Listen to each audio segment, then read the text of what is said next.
Being a software programmer is one of the best fields you could be in nowadays with all of the technology that we're coming out with and already have, such as smartphones, ranging all the way from like vending machines to medical equipment. All of it is technology and it was all pro. However, my topic is a little more specific than that. I actually want to be a game programmer, which falls under that category. So, a game programmer is somebody who codes a game to full function and most of the time takes orders or instructions from people that they work with. They also usually work in groups. They could work anywhere in groups of 5 to 700. It's a very large range depending on what you're making.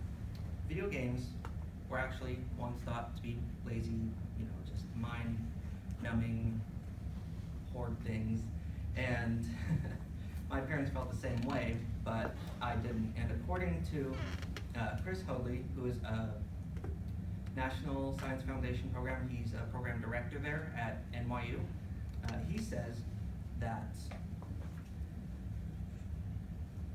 it's clear that a series games that can enhance not only acquisition of facts and specific on-screen skills, but also some more fuzzy, squishy 21st century things like leadership, teamwork, and agency. In the book of The Game Believes in You by Greg Topo, who is a journalist in the USA Today, he says that games give children autonomy and agency, helping them design their own solutions, collaborate with friends, and create a natural affinity groups that help you learn outside of just the class environment. So I am a big believer of that. I have always been playing video games pretty much my whole life, and even though peers and parents kind of said no, I kept doing it. So, according to the Bureau of Statistics, the demand of gaming programmers has actually grown 10% over the course of 2 years, and it's expected to grow 25% in the next 10 years. The workplace of gaming programming is actually one of the most interesting things. In the workplace, I'm sure a lot of companies have more of a strict kind of professional place, but I've seen a lot of them where they're very down to earth, very open-minded, very kind of family-oriented, crazy places. They could have like a full functioning stove and chairs that are really fancy, and a lot of them have TVs with actual game consoles. They can play on those while they're on their break. And I've actually also seen in a specific company called Naughty Dog, they actually have scooters that they roll around in all over the place. So it's really fun. It's really great. They have that kind of trust in each other to do that kind of teamwork, that positive, without having to be confined to one specific professional lane, basically. So game programming has a lot of different languages. And a programming language is pretty much a computer. A computer's code is always in zeros and ones. That's what it is. But we have figured out a way to transform it and make it look like something we actually know what it's saying, like English words. So gaming programming language does that, and there's multiple different ones with multiple different ways to make that work. But essentially, they all do the same thing. The most important thing to know about game programming is that you have to be extremely specific with what you're doing. If you accidentally leave out just one small letter, one small character, anything, it will most likely stop the whole program from running.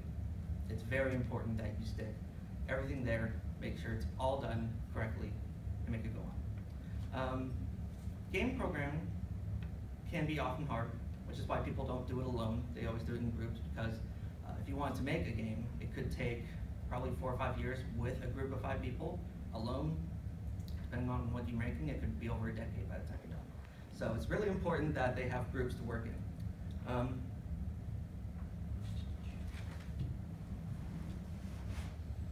Overall, working for a gaming company sounds like it would be the most fun of most companies in States.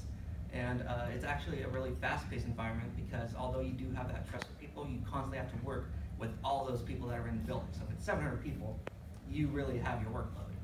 You have to talk with them, communicate, make sure that they know what you're doing, that you know what they're doing. There will be multiple programmers that are going in, so you'll have to leave comments in the programming, which tell the person, okay, I did this here, I did that there, so they don't just look at this and say, what am I looking at? It's very fast-paced. They could get a barrage of instructions from their manager, So they have to be ready at all times to be able to take on more work than what they're already doing. They also always, game programmers should always stay up to date on coding. So in those languages like C++, there's always new code coming out, new libraries is what they're also called, different functions, different ways that it's used to work on something else. So it's always changing, always evolving, always getting bigger and better. And as the picture states, it's obviously extremely terrifying too. The very beginning is one of the hardest points because you have to realize that it's English, but it is actually its own language entirely, hence why it's called language, like Japanese, Chinese. It really is its own thing that you have to learn all the words, all the terms for it. There wasn't really, well, there is an alphabet for it. It's called ASCII, but not getting into that. I've been fascinated with game programming since I was old enough to hold a Nintendo 64 controller, and I feel like it's always been a great fit for me. I absolutely inspire anyone who has similar interests to this to look into it. It is not an easy thing to get, but it is a good thing to get. Through the degree that you get for the Associates of Science Computing, that is actually a 2-year kind of part before you make it up to the bachelor's degree, which will be a bachelor's in computer science.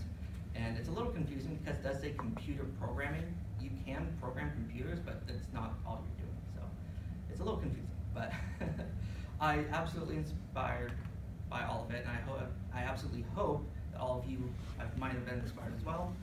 It's a great potential for high job demands. It has great income overall as a general rule, and it has a stable family-style working environment.